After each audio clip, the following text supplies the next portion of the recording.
that works. But I say to you that allow the courts to decide whether a man is guilty or not. Thank you very much. Now, Honorable Member for Bolgatanga, is it Central or Central? Yes. Thank you very much, Mr. Speaker.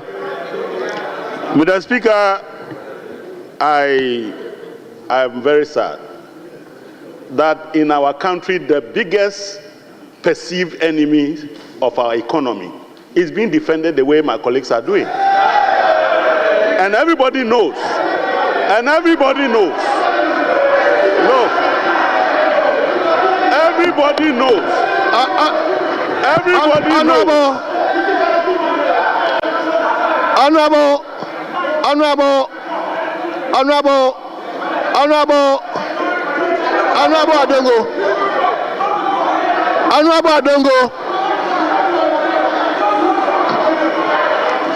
Adongo, how did you come by that? That is the biggest. Mr. Speaker, if that makes him happy, I withdraw. Please, just withdraw. Honorable members. Yes, the truth. Honorable members, please. Honorable members, please, let's be guided by our all standing orders. This comment should not generate any debate. So please, let's make a statement that will invite no other person to come and challenge your statement. Please, let's be straightforward. Mr. Speaker, you allowed very contentious, debatable issues to be raised here. And you are now asking me to respond to debatable argument without debate? Is that what you are saying? You admitted all that debatable documents that he presented here. But I want to say that if you are a Ghanaian and you respect yourself, Ghana has gone into debt restructuring and embarrassed globally. Who did that? Ken Ofori-Atta did that. The Ghanaians who bought our bonds, went through a DDEP. Who did that? Ken Ofori-Atta. And so, if you get up to defend this person who has robbed us of our peace and happiness, and you expect me to debate this in a manner that is not debatable, I beg to differ. But Mr. Speaker, the truth is that the OSP has made it very clear that the state did not send anybody to Ken Ofori-Atta's house, and that was staged by Ken Ofori-Atta's own people. Hold on. Yes, Minority Leader. Mr. Speaker, with respect, let the records reflect that this side of the House brought this matter up, questioning the mode of the action taken by state security operatives. Mr. Speaker, Mr. Speaker, the argument being made by my colleague is to the effect that the man has committed some crimes and we are defending. Mr. Speaker, let it be known by him. Let it be known by him that as he is now in this chamber, he is aspiring into public office. He is seriously lobbying to be made a deputy minister. Mr. Speaker, he has not even been recognized. It is some of these unguarded statements. That is why he has not been recognized. Mr. Speaker, we are talking about the mode of the raid, the arrest. We are not saying that if the state has evidence against Ken Ofori-Atta, you shouldn't try him. Well. Mr. Speaker, if indeed there is an issue against him, the state can try him. Then he can have access to his lawyers. Leader. But you cannot accuse him that the man is guilty. Leader, I'll come to you. Because you have your time so that you can address all these things, please. Mr. Speaker, he has to withdraw that part of the submission.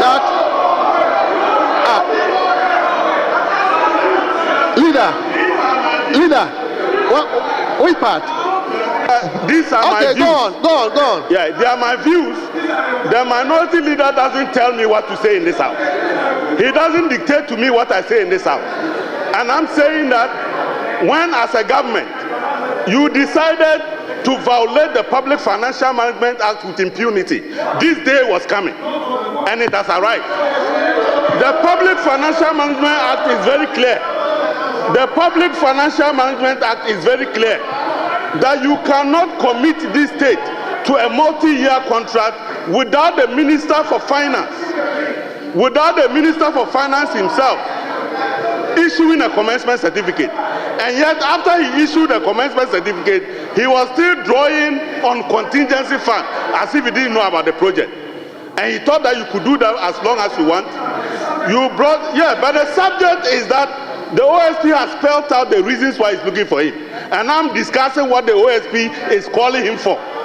That when he decided to engage in multi-year transactions and refused the approval of Parliament, knowing very well the implications in the Public Financial Management Act, he knew that he would answer for it one day.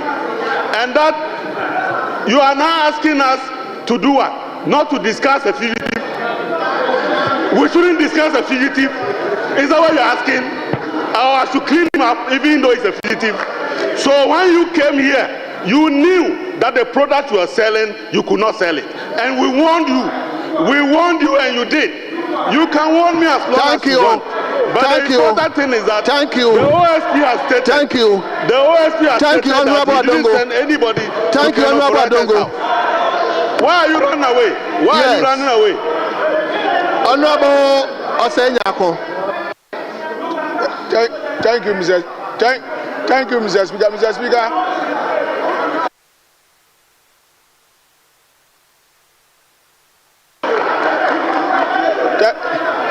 Thank you, Mr. Speaker.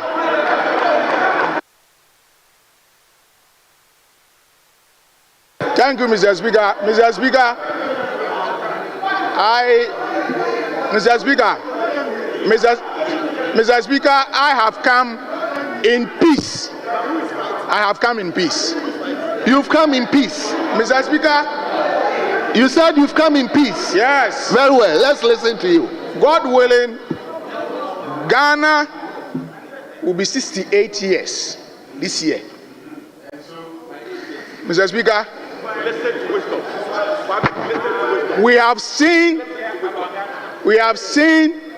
government change all the time. Mr. Speaker, the wrong yesterday is not right today. If we are building a society, if we are building a country, if we are building a nation, Mr. Speaker, we cannot and we should not allow some of these ills to go on in our society. All of us sitting here, we are politicians.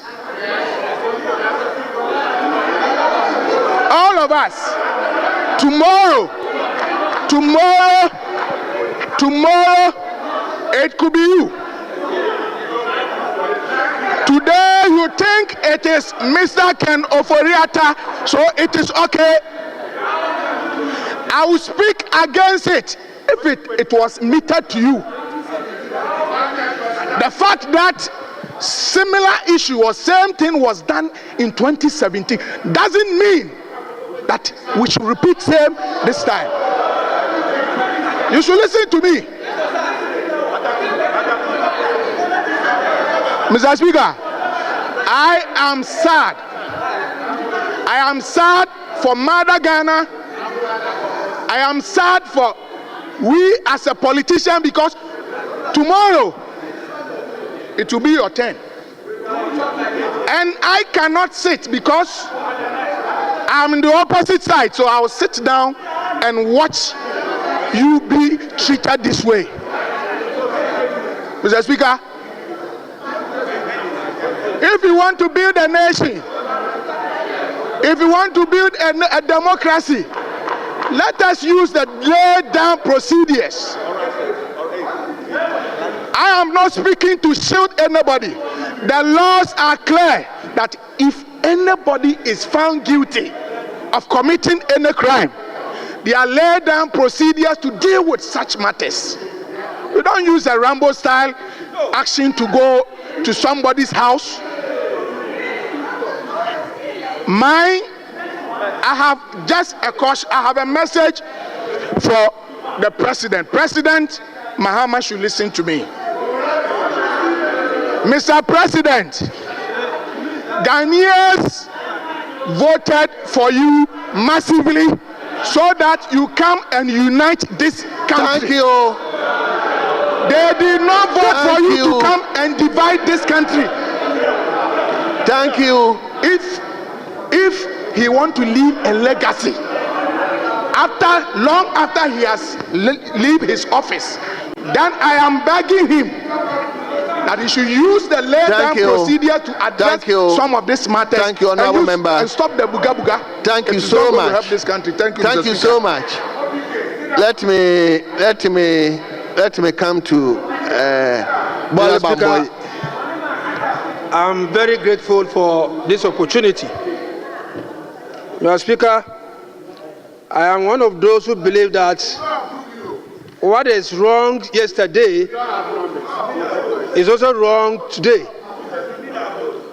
What I've read is that the OSP has said that the raiding that we are all talking about is something that was staged. I listened to him. And so for me, for us to use this precious time discussing something that has been staged, then I think that we need to have a second look at what we are doing. Mr. Speaker, I listened to my senior brother, the former Minister for Defense, and I was a bit sad. I followed you and the former Minister for Interior, and my good friend and brother, the former Minister for Lands and Natural Resources, and also Honorable Kandapa. The four of you, I follow you from outside here on that fateful day, and I dove my cap for Honorable Kandapa when he shouted, "Don't let them enter, don't let them enter, don't let them enter." You shouted, "Let them enter, let them enter, let them enter." And they entered. Mr. Speaker, he's now telling.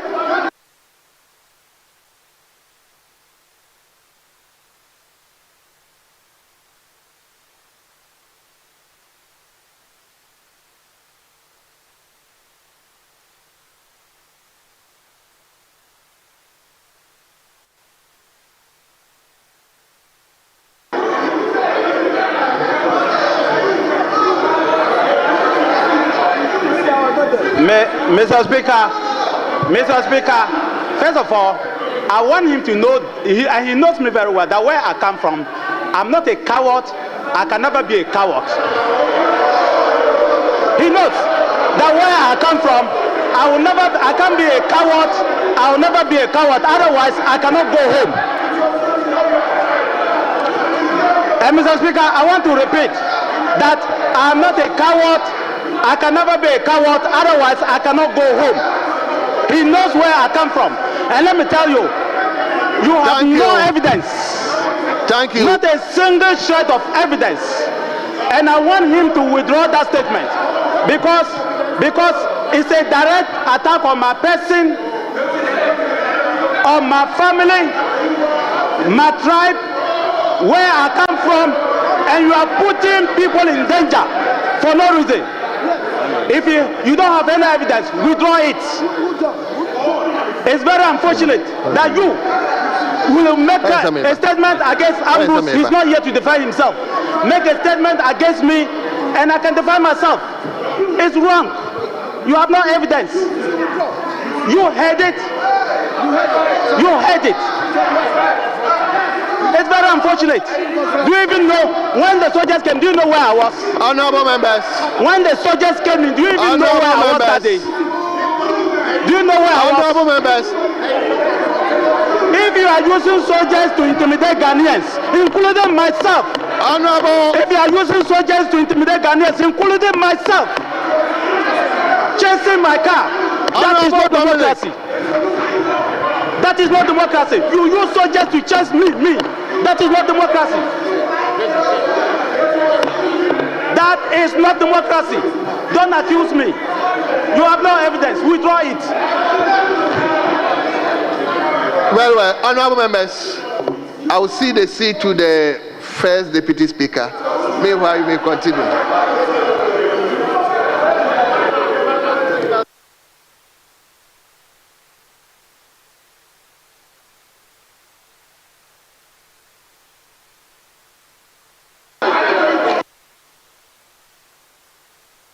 Honorable member, you may go on.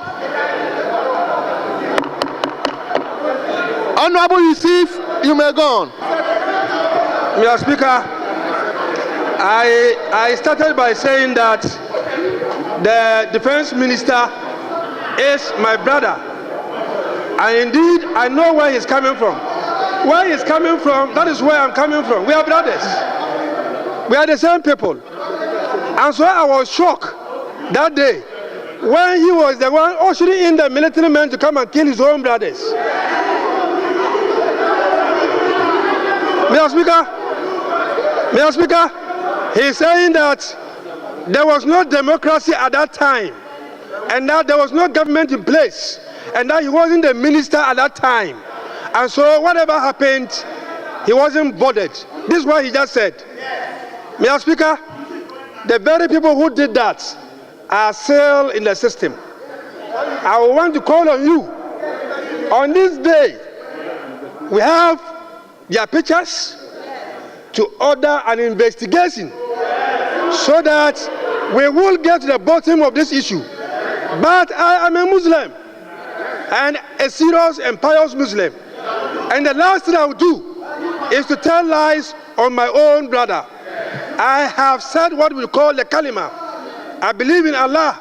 I believe in his prophets. And the next thing to believe in is to ensure that I don't tell lies on respected people like my brother. I'm only putting it on record that on that day, I followed you. My brother, Honorable Abu Jinapor, Honorable Ambrusderi, and Honorable Kandapa, from the start here down up to this point, when Honorable Kandapa insisted, don't let them enter, don't let them enter, don't let them enter, and you said they should enter. Indeed, they entered. You followed them. Mr. Speaker, what I want you to do is to call for the video. Call for the video. He wants me to come with evidence. Call for the video. And you will see him ushering in the military men. On this note, Mr. Speaker, I am calling for an independent investigation to ensure that whatever happened that day, we get the truth of it. And once we get the truth of it, he will cease to call on evidence. Thank you.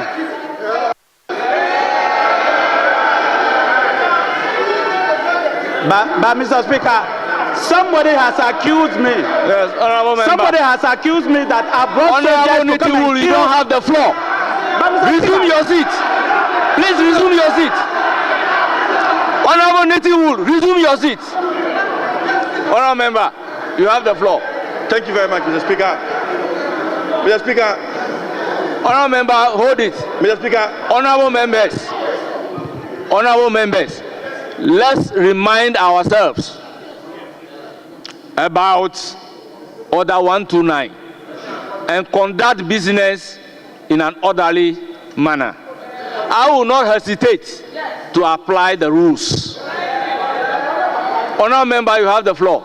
Thank you very much, Mr. Speaker. Mr. Speaker, I mean, members in this House who have followed my proceedings or my actions in the media will certainly know that I was one of the few MPs who stood up and said that Ofori-Atta must go. And so I'm not here to defend Ken Ofori-Atta. But Mr. Speaker, we need to ensure that as a country, the rule of law always reigns supreme. I am a bit surprised that the members in the NDC are today defending actions that yesterday they were crying over. In fact, I heard my good friend John Jinapor, I also heard Kwame Agoja make claims that in 2017 their houses were raided at that clue and all of that. Is that justification why we should allow same to be repeated this time? The Speaker, when honorable members, when I said order. When His Excellency John Dramani Mahama was campaigning, he said he was going to reset Ghana. Is that the reset we are seeing today? Is this the reset we are seeing today? That lawlessness is taking supreme over everything that we do in this country?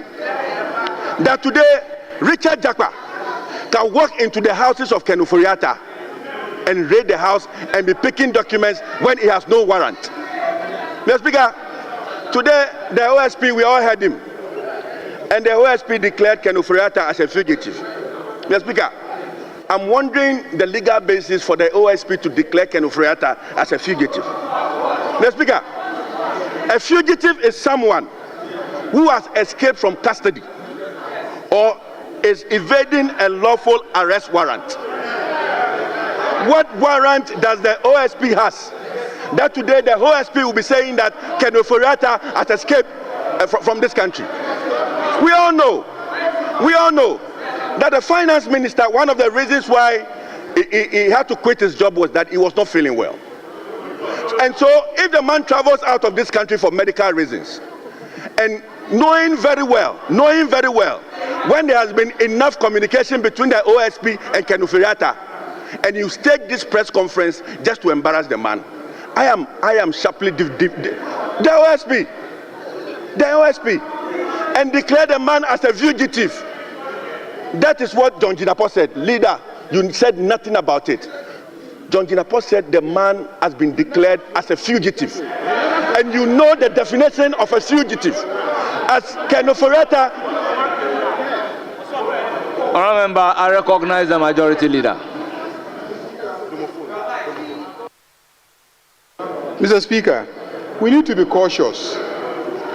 The honourable member who just spoke said the OSP organized a press conference to embarrass the former finance minister. Mr. Speaker, this House should not interfere in the work of the OSP. We should not intimidate the OSP. And secondly, Mr. Speaker,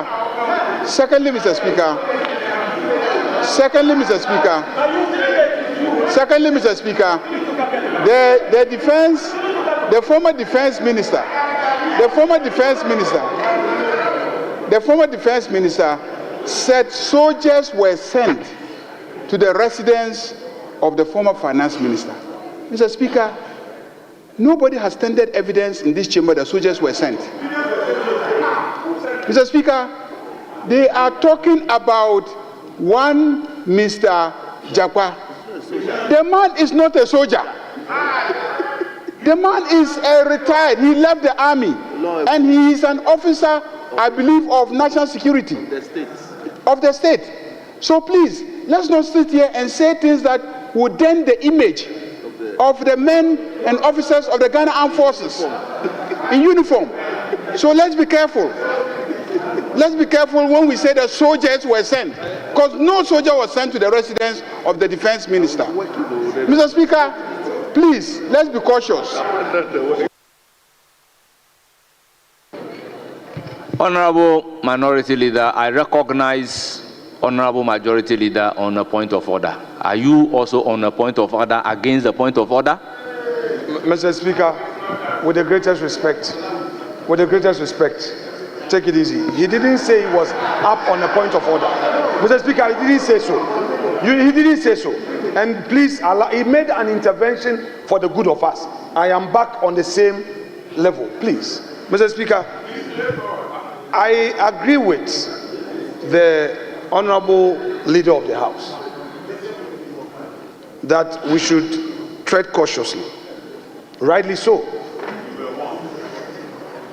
But, Mr. Speaker, we have heard a colleague make a statement for Hansard that the respected senior member sent soldiers here to kill us. Those were the words. Mr. Speaker, in the same spirit, we need to be careful. Two, I have publicly acknowledged the diplomacy of the majority leader, and I have no reason to doubt him. But I always act in good faith. I shared with him, although private, but I will tender it since it has been raised. Videos of soldiers in uniform raiding the residence of Mr. Ofori-Atta. Mr. Speaker, indeed, he is right in saying that the man being spoken about as the one leading the team is now a civilian. That is true. Mr. Richard Jakpa, who works with national security, and indeed the one who led the soldiers, is a state security operative. But, Mr. Speaker, the point is very clear. Are you very sure that it's a state security operative? Mr. Speaker, he says so. It's not coming from me. He confirmed. These are the words of the majority leader. It's not mine. This is Japan. That is what, so, Mr. Speaker, yes, he has confirmed. He says he is a state security operative. It's not coming from me. Mr. Speaker, I have shared the videos with him, and I was fair in my dealings with him by saying that this is a matter that I want to raise. So, Mr. Speaker, let us be guided by what he has just told us and allow our colleague to proceed. I have gotten a signal from my respected colleague who has just been nominated as a deputy minister that he wants to withdraw that aspect of the submit. Oh, he says so, please. It's not, Mr. Speaker, I will not impose anything on him. He signaled that in view of the caution from the leader, he wants to withdraw. If he wants to, that is his matter. I am only telling Mr. Speaker, that's the signal he's giving me. Mr. Speaker, let's be fair with each other. This democracy that you are celebrating today. Honorable Minority Leader, Mr. Speaker, I'm concluding. Mr. Speaker, once upon a time, we had 169 seats in this house. You have made it, enjoy it, but let us be mindful. Let us be mindful that we are a family. I told us once some weeks ago that let us learn from the Jinapor brothers. I rest my case. Thank you, Honorable Member, Honorable Sule. Oh, I'll give you the floor. I'll give you the floor. Honorable Nyindam, resume your seat. Honorable Sule, you have the floor. Speaker, I'm grateful for this opportunity to withdraw the words he brought in military to kill his brothers. My understanding of the role of the military is that they are trained to kill. That's where I was coming Honorable from. Suleiman. So I withdraw. Honorable Suleiman, are you withdrawing? So I'm withdrawing. Are you withdrawing? Or what are you doing? Unreservedly. He's my brother, and I will not do anything to hurt him. So I withdraw them. Thank you, Mr. Speaker. Honourable members, statement accordingly withdrawn. Order. Honourable member, conclude. You have 2 more minutes. Thank you very much, Mr. Speaker. Mr. Speaker. Honourable Chiwete, can we have some order? Mr. Speaker, see how pleasant it is that as brothers we are able to understand each other. That should be the spirit that we carry on in the administration of government. Mr. Speaker, we all have a right. And Chapter 5 of the Constitution guarantees our right as citizens. In fact, Mr. Speaker, if you look at Article 14 of our Constitution, it is very clear. It is very clear that no person shall be deprived of their liberty except in accordance with the rule of law. Mr. Speaker, the rate and the style, the Rambo style at which they invaded Ken Ofori-Atta's house. This morning, my little daughter came to me and she was asking me, Daddy, is Ghana at war? Then I asked her, why? Mommy, why? Why? What is happening? Then she was like, Daddy, get on social media. Honorable member, look at how military I am not supposed to be interrupting you. You quoted a constitutional provision that we need to act in accordance with the law. Are we going to be able to establish whether they have acted in accordance with law or not? Is this House going to establish whether they have acted in accordance with law or not, having regard to the fact that justice emanates from the people of Ghana and it is exercised on their behalf by the judiciary? Mr. Speaker, it is very clear. It is very clear that from all the statements we have read from the OSP, there's no warrant. People invaded the houses of Ken Ofori-Atta.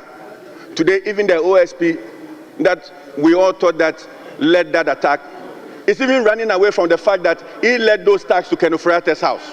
Mr.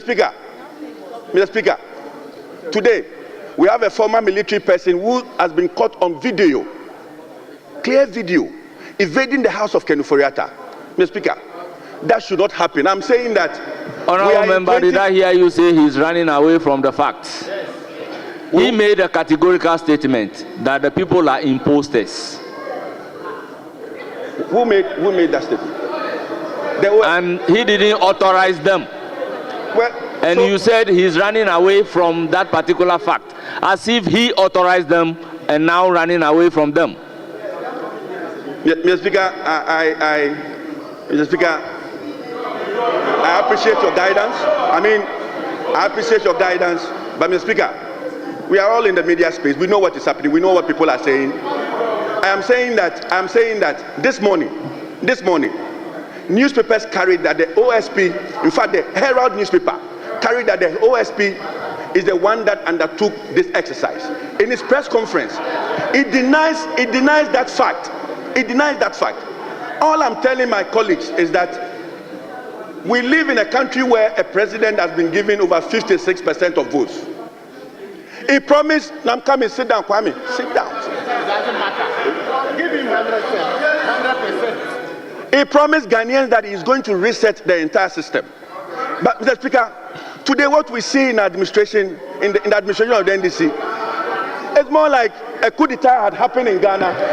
Honorable member, conclude. Being raided. And all of that, Mr. Honorable member, conclude. Letters are being issued sacking civil servants in our country. Something we have not seen before. Even directors of companies are being sacked. Mr. Speaker, directors of companies are being sacked. Honorable member, your time is up. Mr. Speaker, I proceed to give the floor to Honorable James Agalga. Mr. Speaker, in conclusion. Honorable member, resume your seat, please. 4 minutes. Mr. Speaker, please resume your seat. You took Honorable James Agalga, you have the floor.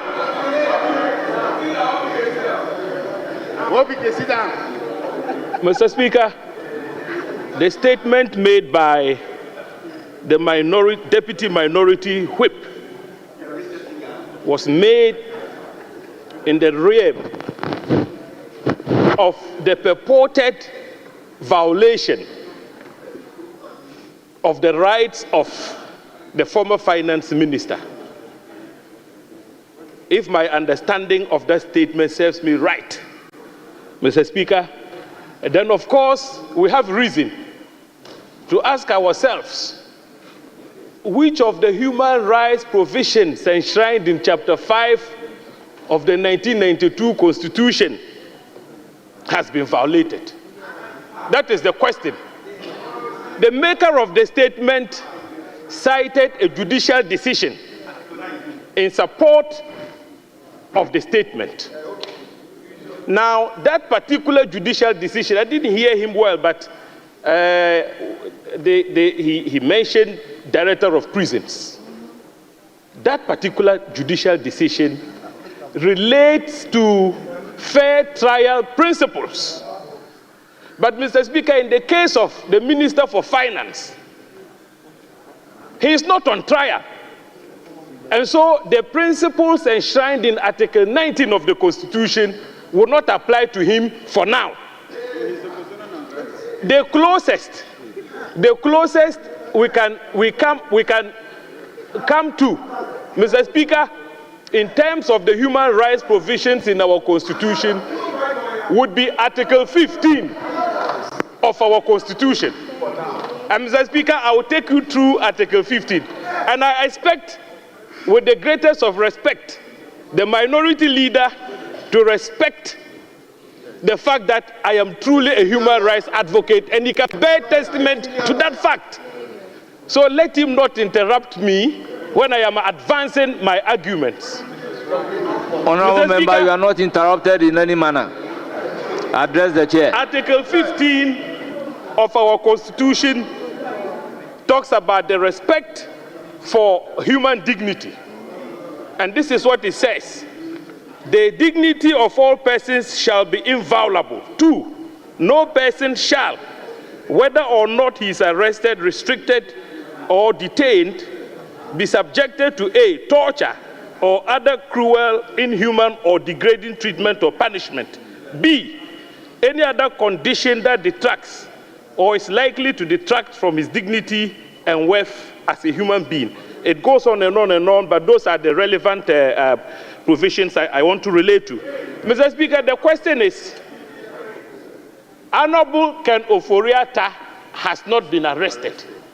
He's not in the custody of the police. So how do we start talking about a violation of his right to human dignity? The steps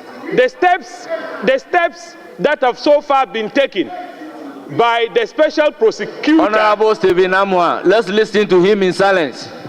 Mr. Speaker, the steps that have so far been taken by the special prosecutor is in accordance with law, as prescribed under Article 18 of our Constitution. That same Article 18, Mr. Speaker, talks about the right to property and the fact that it shouldn't be interfered with, your property rights, your home, etc., etc. But Article 18 comes with an exception. Where the state security apparatus decides to act in prevention of crime or in detection and punishment for crime, an exception is created under Article 18. So the question we should be asking ourselves is, even granted, assuming without admitting, that security agents stormed the house of Ken Ofori-Atta, we should be asking ourselves, did they obtain a warrant from court? Did they obtain a warrant from court? I think our colleagues on the other side should file an agent question and determine for themselves whether they acted with a warrant or without a warrant before they draw certain conclusions. Now, Mr. Speaker, the special prosecutor has spoken. He says he extended an invitation to Ken Ofori-Atta, and his lawyers offered to present themselves for questioning. And he said, no, lawyers are not the subject of the investigation. So he wants to talk to Ken Ofori-Atta himself. Could this be the reason why agents of our state security apparatus stormed his home? Mr. Speaker, let me remark